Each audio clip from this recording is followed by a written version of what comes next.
ladies and gentlemen, to the UMG California recap show. Benson and Mr. X currently at Group A, looking at Optic Gaming versus Rise. Probably the best game of This is the Group A, best game from Group A. Yeah, I would agree. I mean, you look at the rest of Group A. I mean, we'll give you a little bit look at it later, but this is the best game at Group A. It was pretty poop, to be honest. Yes, this game currently tied 2-2. Going into a game 5, it was Detroit Search and Destroy.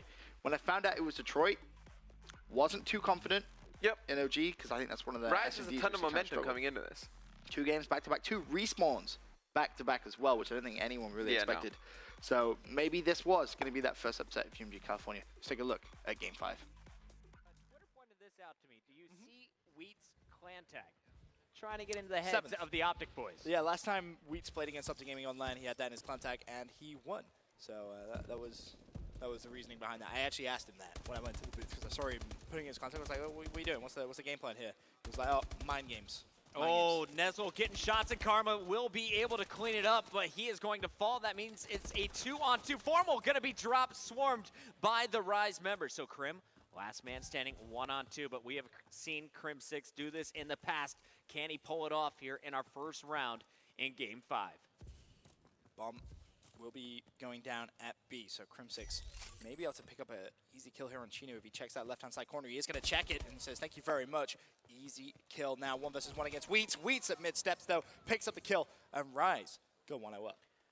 Nice start here from Rise. You saw Nezlo kind of opening things up, just bursting through, picking up 2 kills at the start, and Wheats, after getting the plant, able to finish off Krim. So, not only does the first round go to Rise, but it's the first attacking round. Pressure on Optic to answer back. Scump's going to be my player to watch without a doubt. He has been dominant so far in this series. Even without the wins, he's still putting up always over a 1.0. Ben, I know you've been tracking his stats. How do you fare in that first Search and Destroy? I mean, the first S&D was a 2.20 KD from Scump. So, yeah, pretty dominant. Pretty dominant. There's an example. Not a bullet missed there in his first engagement. He's going to get tagged up a bit, waiting for some support. And his opponent getting pretty aggressive. Scump getting the kill there on Theory after Karma is traded out. And now it's going to be a 2-on-1 and make it a 1-on-1. Nezlo gets one, but Scump will shut him down. A 3-kill round for Scump as they tie it up. That was a big round as well. I think Optic Gaming didn't want to give away too much momentum. You know, they've already lost 2 maps in a row. Going down 2-0 in Search and Destroy Detroit would be it'd be crazy. As Scump 3-1 as he clutches that 1 versus 1. 1-1, the crowd getting behind Optic once again as they're looking to take their defensive round. We're staying on board with Scump. He just got 3. How many more can he drop here? And we'll take a look at the mini-map. Off the break, Bomb going to be making its way up towards the garage. I can definitely see a B push coming through. Scump on the opposite side of the map is going to have to rotate over once this is spotted. So far, though, no one really getting any intel. And you can see the 3 Optic players over at A now starting to rotate across. Formal, the 1 player at B, he's going to be shut down by Chino and his bow. Now, the big question for Scumpy is, does he go for a kind of big, wide flank, or does he just rotate back towards his teammates? Scump still currently mid-map. Crim6, though, sees Theory on the bomb side. So many shots into his arm, and Theory survives. Krim, last man standing, as all that was happening, his teammates were cleaned up. So Krim, in a terrible position once again. Another great attack from Rise. Yeah, Krim just needs to try and pick up a couple of kills if he can, but he's not even going to be able to do that. Ben, who opened it up for Rise that round? That was Chino. Chino with his bow picked up Formal, who was over at that B-bomb site, and he was left by himself. He was isolated, which was the key problem because Optic were kind of playing the time at A-bomb site just to see if Rise were going for a delay push, which is the right play. Nothing wrong with that. It's just Rise was so dominant. Once they got that first blood, they pushed straight into school, managed to pick up the second kill, and then Crim6 left in a 1v4. You saw him putting some shots down on Theory, but just couldn't connect. Donut cam on Karma. It's only 3 rounds in. Anything could change here. And you see the double nades going out. Those were connecting for him on Solar. Nothing to be found on the main street. We're going to take a look over at Crim6. Your bomb carrier didn't spot the player inside. Instead, he's going to rotate over to B, as it looks like that is going to be pressured. Krim spotting players mid-street, and Formal starting to get his push ready into the school. Key play to watch really is going to be Karma throughout this game 5 S&D. Currently at 0-3.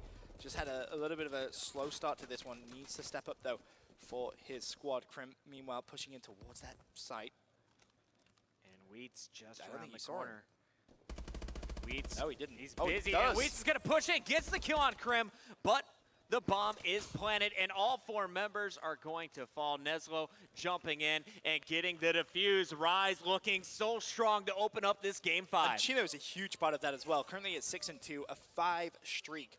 Not only is he, on a 5 streak, like I said, but he's also getting first bloods too for his team, which is crucial and one of the big reasons Rise is currently in the league. Chino definitely going to be our player to watch now on the attack. Rise trying to pull away. Do not want to let Optic back in this game. They saw what happened on Solar, and we'll see. Sniper once again in the hands of Theory. Chino making his way over to A. It's funny seeing the way that the game changes without overkill, because normally you have every single player watching the cross, counting the cross. Theory's still going to be using that sniper rifle to do that, and that's valuable intel which Optic Gaming aren't getting when they're on the attacking side. They're playing that blind because they don't have anyone running a sniper in Detroit. Here comes the charge. Karma is ready. He backs up and gets some help. Krim and Formal picking up your first 2 kills, and their shots continuing to be going down. Now, Chino is out of the action.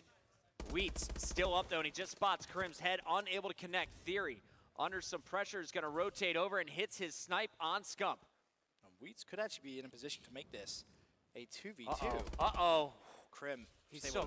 so quick, but he So goes out nifty. Main Street. Missed opportunity here for Rise. Now Theory's going to be left to go for a quick scope, not going to be able to connect. Formal cleans up Theory, leaves Wheats by himself.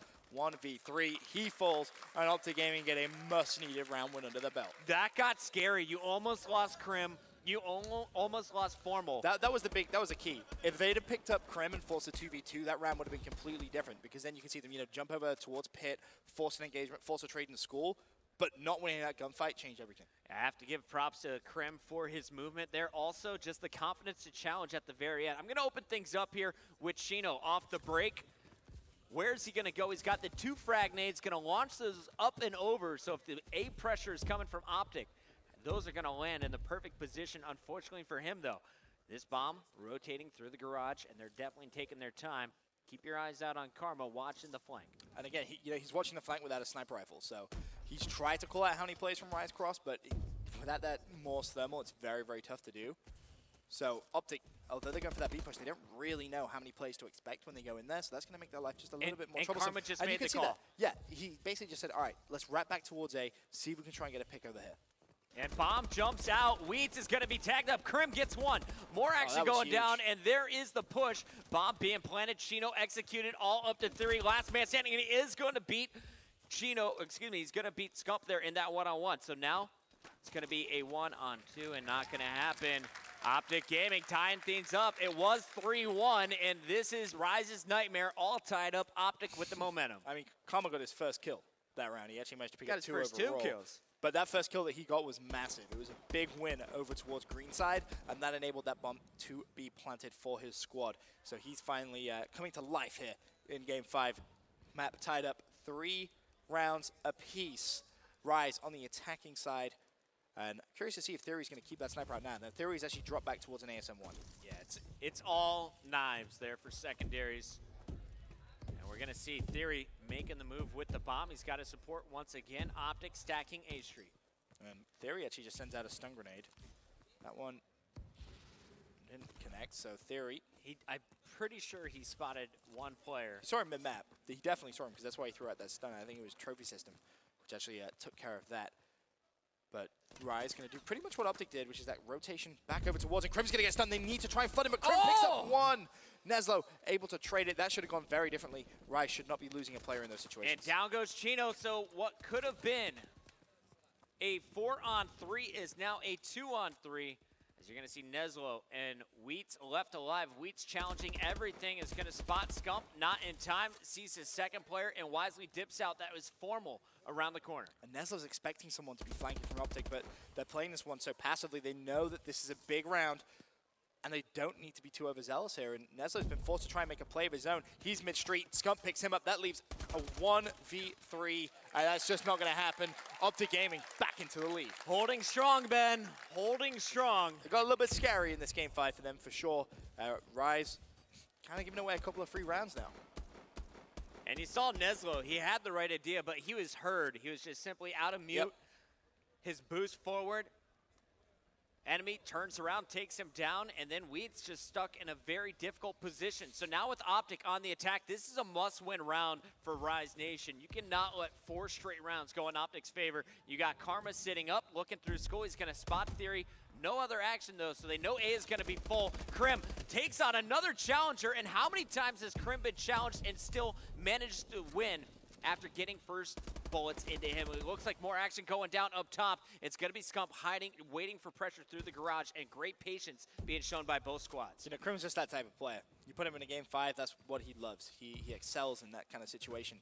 No surprise really to see him at 8-5, top of the team for Optic Gaming. And now 3 versus 3 in round number 8. OG up 4-3. 50 seconds left though. Krim trying to check as many calls as he can. He's going to be spotting Theory. Picks up Theory as well. Wheats mid-map, looking to see if he can pick up this trade. This is a big kill here. If Wheats can get it, they'll know bomb is down. Unfortunately, Wheats pre-firing in all the wrong places. Formal's in the window. Krim looking for the last kill. It's Chino left alive. And Chino, 1-on-3, is playing against the clock. Optic feels the pressure, is going to get this bomb down. It's smart play from Krim. Recognizes that now, forces Chino to make a play towards him, and Chino in this 1v3, not even going to be able to pick up a kill. OG now 5-3 in the lead here in this game 5, and really, again, it's very similar. It's very, very similar to a round we saw earlier on, where, you know, Rise tried to make a trade and just weren't able to do it. You know, if Wheats had picked up that kill, I don't know what he was thinking, pre-firing in bottom mid, just not the smart play to do in that situation. Gave away his position and immediately he died. The Let's Go Optic chant has started here in California. Can they close it out? It was 3-1 at a point for Rise Nation. Since then, it has been Optic dominance. Krim 6 helping start things off with some powerful first bloods, and the grenades are going out. Scump and Formal charging down, meeting the aggression with aggression of their own. Last man standing. It's all up to Neslo. This would be a massive 1v4. Picks up the first, can't even find the second. That's game. Got a little bit scary though for Optic Gaming being 2-0 up in the series. Rise winning 2 respawns back-to-back, goes all the way to the game 5, but that Optic Gaming able to close out with a big, big help from Krim. A 10-5 performance from him. So, Matt, Rise were 3-1 up. Yes. And then they proceeded to lose 5 rounds back-to-back and then win a round. Yeah. Good job. Optic showing how to throw away a game 5. Team that they are capable of being.